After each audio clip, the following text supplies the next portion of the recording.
आज आपण करणार आहोत मशरूम मसाला। त्यासाठी इकडे मी मशरूम पाण्यात टाकले आणि हे असं मी मशरूम साफ करत आहे। मी साफ करून परत एकदा चांगल्या पाण्यात स्वच्छ असं धुवून घेतले आणि इथे ग्रेव्हीसाठी 10-12 बदाम काजू भिजत घातले। सिंपल आणि सोपी होणारी अशी रेसिपी आहे। इथे मी 2 कांदे घेतले, ग्रेव्हीसाठी 3 टोमॅटो, आल्याचा थोडे काप आणि 10 रुपयाचा खडा मसाला।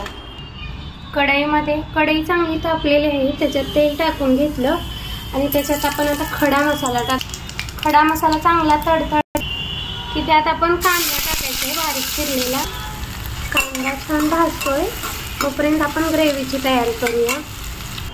ग्रेव्ही करण्यासाठी आपण 3 टोमॅटो चिरून मिक्सरच्या भांड्यात टाकले। आता त्याच्यात भिजवले धरले 10-12 काजू, आल्याचे काप आणि थोडीशी कोथिंबीर। आपला कांदा लाल बुंद असा भाजलेला आहे।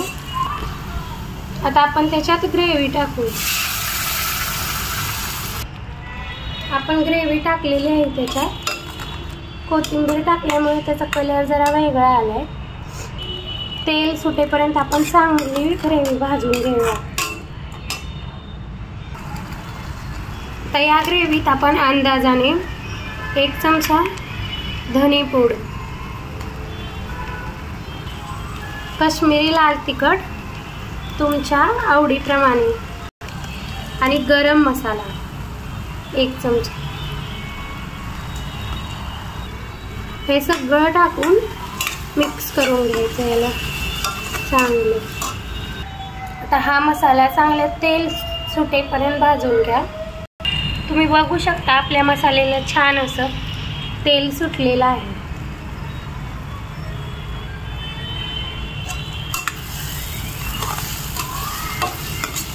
छान असा आपला मसाला परतलेला गेला आहे, शिजला गेला आहे। आता आपण त्याच्यात साफ केलेले मशरूम चे काप टाकूया।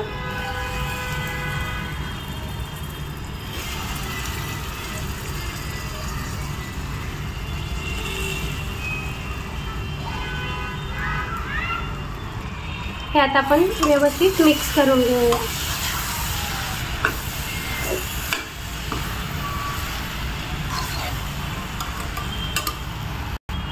त्यामध्ये आता आपण चवीनुसार मीठ टाकूया।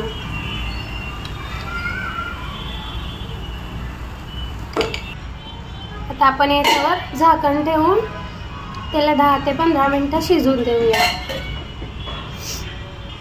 आता बघूया आपण, बघा मशरूम मध्ये त्याचं अंगचं पाणी सुटलेलं आहे, त्याच्यामध्ये पाणी टाकायची काही गरज नाही। तरी जे मिक्सरमध्ये राहिलेलं होतं आपलं ग्रेव्हीचं पाणी ते आपण टाकूया मिक्सरच्या भांड्यात।